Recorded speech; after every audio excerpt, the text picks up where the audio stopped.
So I took the baby mockingbird out because I heard what might have been the parents on top of the roof, held the baby mockingbird up, and they both started to talk to one another.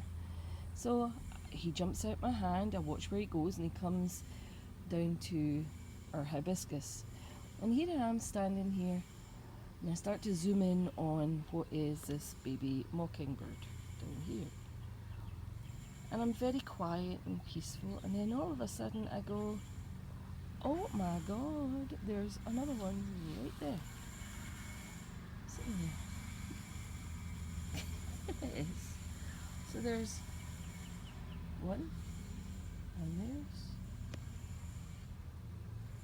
two mockingbirds. I'll have to tell Jonathan not to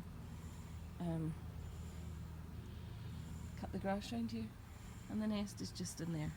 So we've reunited them, and hopefully Mummy's going to come back and finish feeding them, but they seem quite contented, very passive here right now. Oh, isn't nature wonderful?